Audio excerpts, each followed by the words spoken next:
Welcome to Hollow Hollow Conversations, a mixture of childhood memories, family stories, and lessons we learn along the way. We started this podcast to stay connected as sisters living in different states and to share our stories about growing up as Filipino kids in the 90s, moving to the US, and figuring out life along the way. If you've ever felt caught between cultures, wanted a little nostalgia, or just enjoy real-life stories with a sprinkle of humor, this podcast is for you. So, today's episode is all about life now.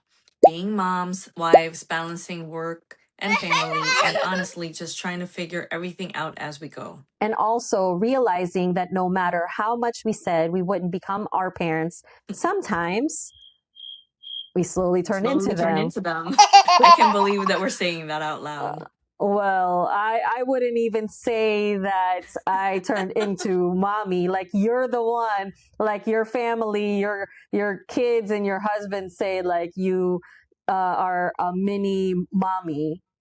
I mean, whatever. They always just gonna say those things, but yeah, now definitely there's just so many things our parents did that we didn't understand back then that make sense now as adults, but still in a different way. You know what I mean? We're just kind of like, we understand why they did the things they did, but we're not gonna do everything that they did the way they did. We still had our own kind of mix of how we used what they did versus what we're doing now for our children. If that makes sense.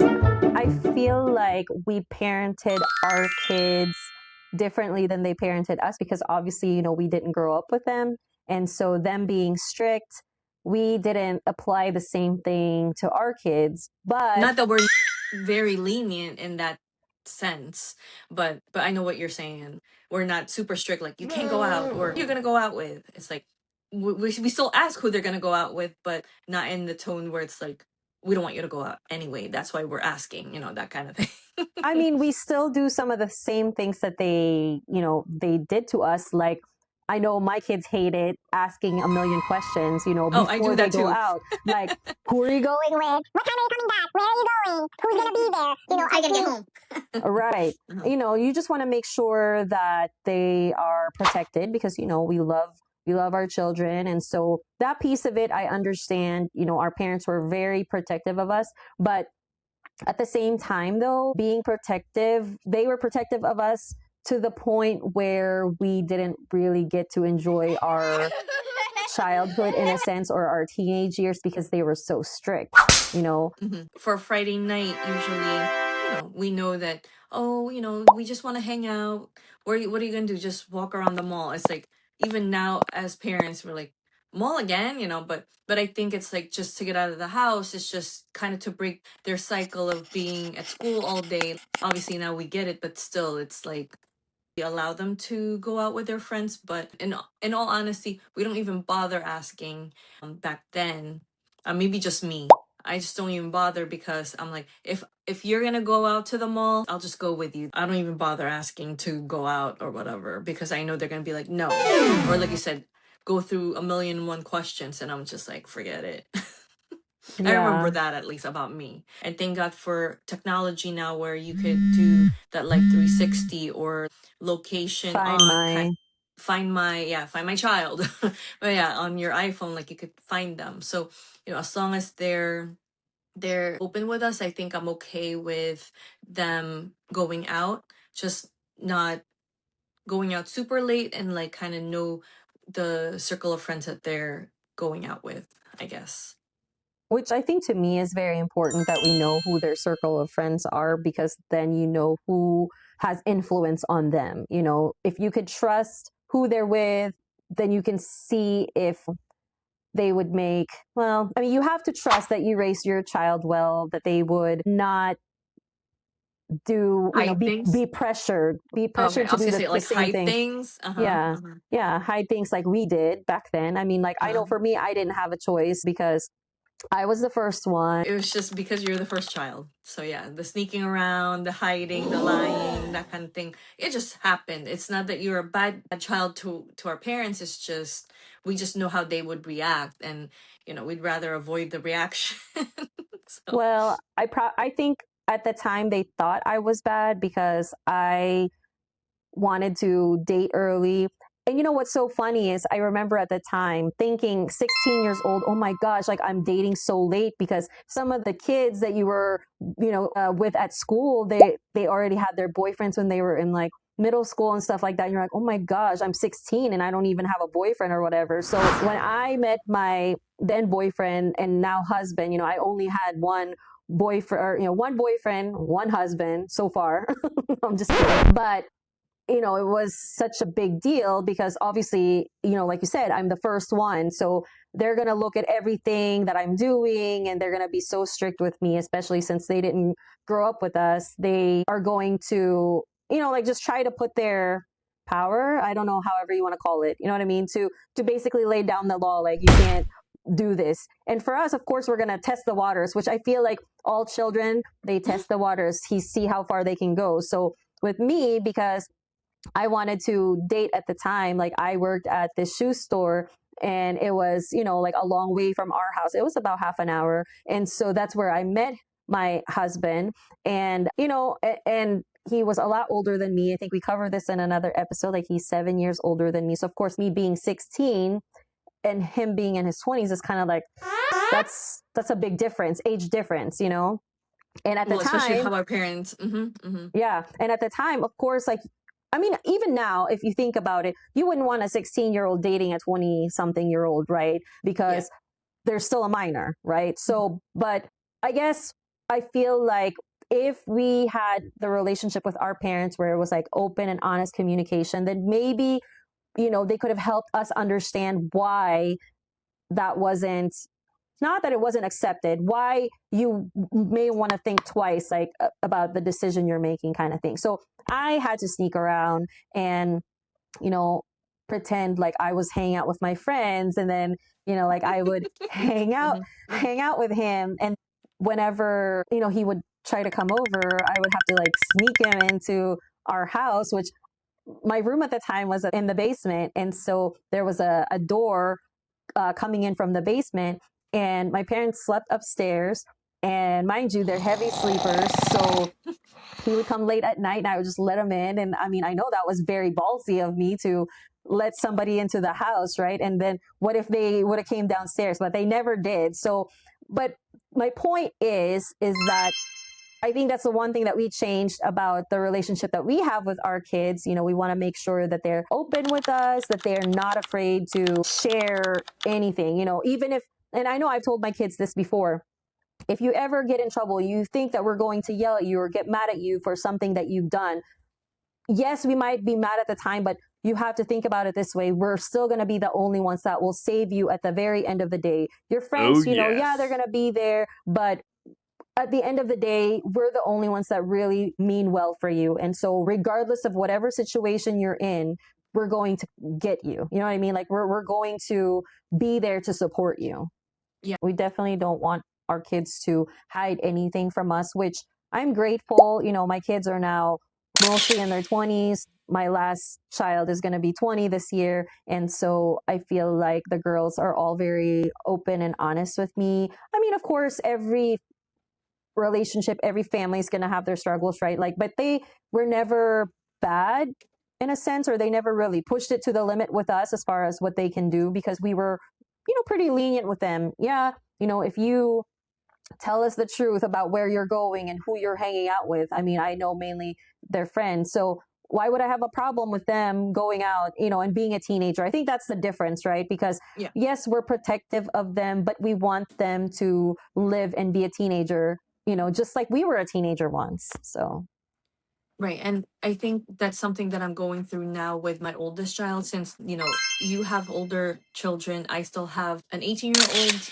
a 12-year-old, and then a 7-year-old. So that's something that I'm going through with my oldest child right now, with the whole, she's dating someone and she's going out, with friends, those kind of things. It's the high school that we're kind of understanding now, like how having teenage kids and adult children in your case. the reality is kids are going to grow up, they're going to date, they're going to make mistakes and experience life, whether we as parents like it or not. So I think, honestly, the biggest thing that the Filipinos adults, when what they used to tell us is like, don't have a boyfriend, don't get pregnant. It was mainly focused on that. But I think what was missing, or what should have been said to us, should have been like, enjoy your youth, enjoy your life, figure out yourself first before you try to find someone that you want to be with. Because how would you know really what you like if you don't know things about yourself? You know what I mean? Like, Mm-hmm. when you're that young, I mean, what do you really know? And honestly, I think sometimes as a young girl in high school, we just want to feel loved. And if the advice to us was enjoy your life, enjoy being single, or just, travel more or something, I honestly think that we would, just finish our studies and probably just kind of, even me and you, travel first, or, something like that. Who knows? And then discover ourselves like, oh, maybe I want to be a nurse, or like whatever it is, like it's a self discovery that we would find out ourselves. It's just that, we want to be an adult at a Yes. faster pace, I guess. I think that's what it is. Like that is definitely good advice to let them Any know and any young say, girl "Yep, at any this young girl." point, Mm-hmm. yeah. Mm-hmm. I mean, looking back, obviously, I think I wouldn't change how my life turned out. Yeah, I mean, would I have loved to experience? Because I got pregnant when I was 19. Well, no, I had my kid when I was 19. Sorry. And so it was hard because I hadn't finished school yet. Or, I mean, I finished high school, but, I haven't finished college at the time. It was just so much responsibility early on, where it's like I had to be responsible for another life right away. And that's hard. How do you really figure out yourself and living through life, you know what I mean, when you're that young? So like you said, what would be your advice to your young daughter right now that's in that Or even our age? younger selves. Like, I mean, they usually Yeah. say that, right? Looking back, like you said, what would even we advise our younger self? So yeah, like no regrets, definitely. It's just it would be nice for you to enjoy your life while you're young. I think that's definitely something that I would give that advice to myself if I were able to turn back the hands of time or something. Yeah, go So. back in time. But Mhm. the only thing is, though, I am grateful I had my kids young. I feel like, because there's not such a big generational gap between us, I'm able to bond with them better, if you may. And now I'm still young and I can discover the things that I want or things that I like to do, and I have more time, and I'm still young. I still kind of have that energy, or some energy. I can't imagine either the parents now that are having kids in their 30s or early 40s. And raising children is hard. It's not an easy task, especially if you're older, because you don't have as much energy, and it's just different. So I think there's always going to be pros and cons to having kids young and having kids when you're older, right? Because like you said, you get to enjoy, if you have it later on in life, you get to enjoy your youth, and you get to discover yourself a little bit better. But now also, if you had your kids young, then now that you're older, I'm in that boat. I can figure out, the things that I like to do and have more money. Essentially, well, not that's not necessarily true for me. I'm just saying that when you're older, you're a little bit more set in your career. You have a little bit more money. So, like you said, you want to travel, you can travel because you have more money. So that's the thing, right? When you're young, you don't have money, but you have a lot of time. But when Mhm. you're old, you have the money, but sometimes you may not have the time or the energy. Mm-hmm. I know. It's definitely like us not knowing until we're at this age already. Like, oh, I wish there's certain things we did when we were in our 20s or whatever. Um, that's why, everybody's walk of life is different. And I think all across the board, whether you're single, whether you're in a relationship, whether you're a young mom or like a late bloomer or whatever, don't feel like there's a timeline to complete at a certain age to be happy. You could be happy in in your teens all the way to your 60s. Even our mom right now, like you know she's traveling, and she did wish that she started it young. Everybody, I feel like, has their own regret that they wish that they did when they were younger. So um Yeah, so anybody that's listening, just enjoy your life, and take it day by day. That's all. Enjoy the yeah, little things, as they say. So. I agree with that, because time goes by so fast. It sounds cliche that it goes by in the blink of an eye, but it's really true. That's why when your kids are younger, you want them to grow up so fast. You're just like, oh gosh, I can't deal with this baby Mm-hmm. stage anymore. Whatever. They are harder to deal with, but man, they grow up so fast. And the next thing you know, they're in their 20s and working, and you're like, man, where did the time go? So for those people who have young kids right now, I'm telling you, enjoy every bit of time that you have with your little one. Yes, it's hard, but that time will pass so fast. And I know you want to enjoy yourself and do the things that you like, but really spending that time with your little one, I think it's just so important because they're not going to be with you for very long. It's funny because I'm going through different stages in mine because, like I said, I have an 18, 12, and 7. So the 12-year-old really doesn't like that whole love you or kiss on the cheek or whatever. It's like, if I can get a side hug, sure, that'd be great, in front of his friends. I mean, obviously, when we're home, he'll take the hug, but I feel like in front of the friends is when they're like more conscious. He's going through right now with the, I want my hair to look a certain way. He doesn't want the baby haircuts anymore, or like the Mm. parents dictating what kind of haircuts he can have. Versus the youngest one is the one that's like still likes the kisses, still likes being babied, So and she clingy. is still clingy, but she's the boss of the household. She could be a little monster. She knows that how she is. But yeah, I mean, with the oldest being 18, I feel like being an adult, she's easier now. I mean, I don't know, Ate Lala would know better that it's a different type of ballgame now. Oh, That yeah. part I'm still learning along the way. So I think it's a different struggle when you have adult kids because obviously they don't need you as much as the little ones do, but they still need you. They still ask for your advice. And it is nice that they still ask for advice because most grown children, they're like, I'm grown and I can do whatever I want and I don't need you anymore. So thankfully, my kids don't make me feel like that all the time, because they still ask for my advice. So I appreciate that they ask for, not necessarily for help, they ask for advice because I know we didn't have that relationship with our parents because it was always you and me that's going back and forth and trying to talk things out and trying to figure out our next step. We didn't have that relationship to be able to we're more comfortable with us going each back and other. forth, spend time with them and everything. So that is Yeah. nice. Like Yeah. And that, I'm the comfort that grateful. they got that. Hmm.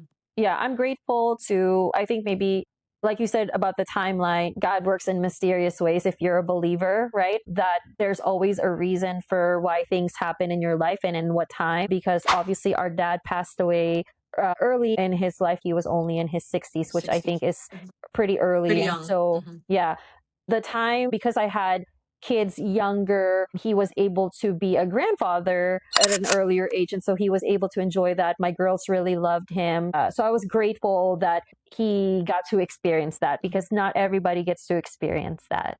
And he And was a I, good Lolo to his grandchildren. And yeah, of course, for me, he was able to meet my oldest and my middle child. So I'm also grateful for that they were able to know their Lolo, even if it was a short period. yeah. We talked about basically how it could be mentally exhausting sometimes, right? Well, I mean, obviously, we're talking about being moms, but as a woman, I think it can be pretty exhausting at times because you're trying to be a good mom, you're trying to be a supportive wife, and you're trying to handle all your responsibilities and your work and keeping the house together, but still trying to figure out a way to find time for yourself and Hmm. to care for you, right? Because I feel like as moms, we're always taking care of other people. And so sometimes it's also good for us to realize that we have to care for ourselves as well. We always hear it that when you become a mom, you people let themselves go. And I guess for us, our advice is, like Ate said, enjoy being a mom, have time for yourself. Don't just assume that once you become a mom that you don't have time for yourself. So make sure to schedule that mani or pedi, or have that hour of Zumba, or whatever it is that you find joy or find that break for yourself, not because you want to escape your home or escape. And that's why I'm using that word, escape. Yes, you want to have your alone time, but don't think of it as an escape. Always try to find positive things to use. The time that you're using for yourself is not to escape, your reality. It's not like give Recharge. yourself that break, or yes, for yourself. So even though sometimes you kind of get mentally exhausted while you're home because you're having to juggle everything, don't think of it in that way. Just kind of find time for yourself, schedule it already, so you'll say later on, like, I'm glad I did that, rather than Yeah. like, I wish I did that. That's the part that I think a lot of women usually just kind of like wait for us. It's like, I feel like there's so much going on in our brains that we have to do this, we have to do that kind of thing. Like, really, just, even though, make a list and try to check those things off. Don't wait till later, or else later might not come. You try to check off things off your bucket list. So out of all of Ate's kids, I think that one of her kids kind of like free spirited person, that it's nice that she's able to travel under 30 and she's already traveled a lot of places. I think that's a good thing for her. you know that's something that's nice for like a young woman to do, To that we experience. yeah, that we wish we did at one point in our lives. That's So why it's just nice I live vicariously through her. through her. So, yes. I know, But I same. yeah, but like the one thing that we have to remember is that we don't have to basically carry the weight of the world. So we have to give ourselves time to recharge, because when you recharge, you fill up yourself so that you are able to still give to the people that you love, right? So how can you basically feel like, how can you help and how can you be there for everyone else if you're running on empty, right? So we have to remember that we have to slow down and take some time for ourselves and not feel guilty about it. I agree. And I think we're starting to do that. Even for us in our 40s now, that's when we're finally realizing we're not getting any younger. We really just want to enjoy our family, enjoy our husbands, and just try to, enjoy ourselves, try to find things, even like a simple going for a walk in the morning or reading a book or something like that, that just kind of just gives you that break. Do whatever you guys want to do while you still can, I guess. Yeah. Well, and that's the one thing that I think we changed about our own life, right? Because we saw our parents, all they ever did was work, work, work. So it's nice to break that generational cycle, if you may, because we're more, not that we're more concerned about like, filling our time with the things that make us happy. I feel like that's important, but we have to be able to make sure that there's work life balance. You can't, yes, we all have to work so that we could do the things that we want and provide for our kids and pay our bills, but also at the same time, I think it's important to, like you said, take the time for you and your husband or your person to have that work life balance and be able to just do the things that you want, because your life doesn't revolve around work. In your opinion, do you feel like we've done a good job of like breaking that generational cycle? Because like I said, I feel like we didn't really see our parents really enjoying each other's company like that when we got older. I mean, they did travel, but I don't know. I think it was just the relationship was different. So, and also like their relationship with us was different. I know, we're very intentional with our kids, especially when they do something really well. We tell them how proud we are of them. And we try not to compare them to other kids, because I know that was the one thing that we experienced. And so you want to talk a little bit about that and how you felt like growing up being compared to other kids. It's not even your own siblings, being compared to other kids. I mean, obviously, didn't like it. It's funny actually, because I was never really compared to a person like that's like my age. I think it was more you got got compared to someone, and also Ryan being compared to someone. There was no one my age group that was compared to me, that they wished that I was better than that person. You know what I mean? So Yeah. I honestly didn't experience it firsthand, but I saw how that's their style of trying to encourage us to be better. And I think that that's not the right way to encourage a child. I don't think it should have been that way. Yeah. One thing I could talk about is senior year. Everybody kind of, you think everybody got it figured out. Oh, this person's going to this college, this person's going to this college. What about for those people that don't know what they want? Is it okay to go to a community college? I mean, obviously we're Asian family, so to them, community college probably wasn't the best choice because they want to brag, oh, Myra's going to this school or something like that, rather Go than to a university. or yeah, or I wish that they had to sit down with us and just say, oh, what do you want to do? What do you see yourself doing? Have a conversation with us years after we already finished college, saying that, oh, you should have done nursing. That's not advice. That's like already a little too late. You already got your degree. You know what I mean? Wait, hold on. Time out. Come here. Let's say hi to Nina. Hi. Hi, Abby This is Chang. Abby. Say hi to the podcast family. Hi. This is Abigail. I love you. Because I know you as a mom now, you are really like hands-on with, okay, it's their senior year, even junior year, like, like supportive in that sense, right? Yeah. What do you guys want to do? Where you want to go? What are your Yeah. plans? Like, I wish that as a high schooler back then that we were able to get some type of advice. So I think that's Yeah. one of the differences that I can say back when we were younger versus how it is now with our children. Don't get me wrong. I don't think I'm a perfect parent by any means, but I am guilty. You know how we talked about earlier, how sometimes we kind of do things, or, there's some things that How we our do parents used to that our be. parents used to do that, we didn't like. And then we end up, we catch ourselves and then we're like, oh my gosh, I'm doing the same thing. So, yes, I didn't compare my kids to other children, but I am guilty of comparing them against each other and just trying to basically, to me, it was my way of motivating them to be like, oh, look, your sister did this, and try to get the same good grades, or try to join this club. So just trying to encourage them in that way. But I know that some of the girls probably felt like, why is she always comparing me? So I did something that I didn't, I did something, the same thing to my kids that I didn't like as a younger child. And then I did the same thing to them. So I know, yes, we're not always going to be perfect. And even though as much as we say, oh, I don't want to turn out like my parents, sometimes there are some things that we do that end up being, not now that we're parents, we understand, oh, maybe that's why they did that. It's not so much to compare us against other kids. Well, in our case, it was, but I'm saying it was to help motivate us to be better. Okay. To kind of wrap up about, even though no parent gets everything right, the love and sacrifice behind all of it is just clearer as you get older.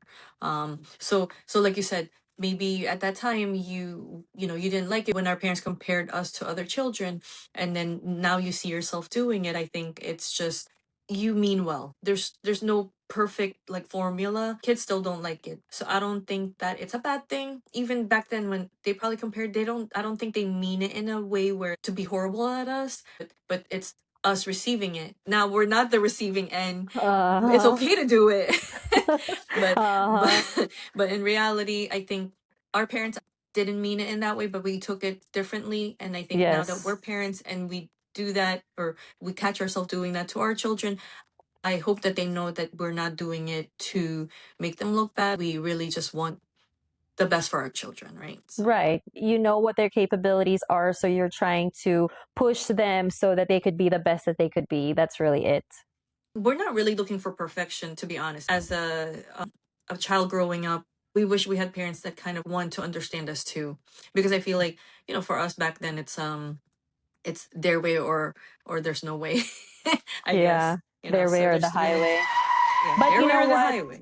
Yeah, but you know what? I do think that we also have to give them grace that this is also their first pass at life, and they may not have had the example that we had. Obviously the example that we had was, we kind of did the opposite of what they did to us, but you know what I'm saying? So they did the best that they could with what they knew how.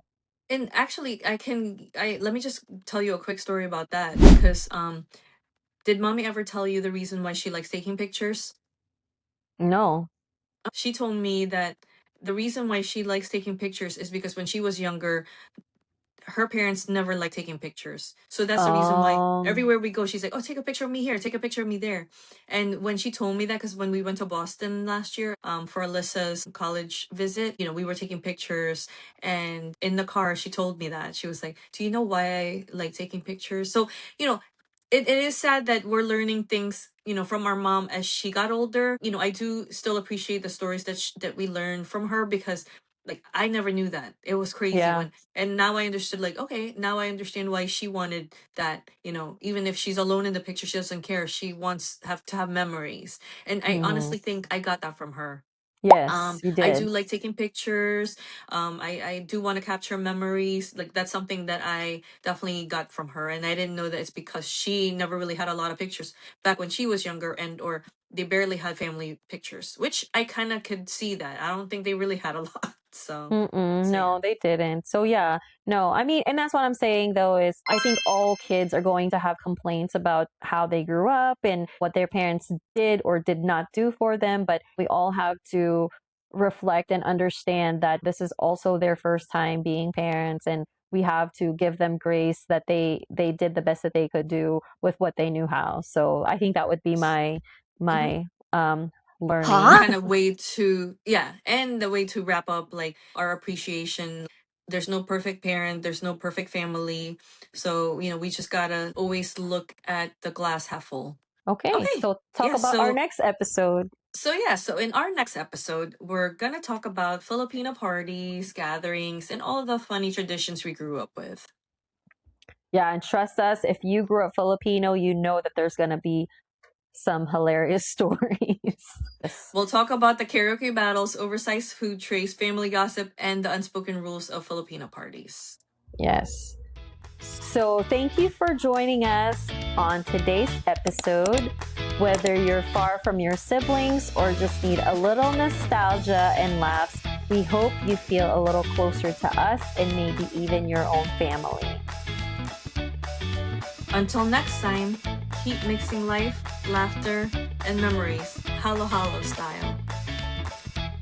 See you next time on Halo Halo Conversations. Thank you. Thank you. Bye. Bye.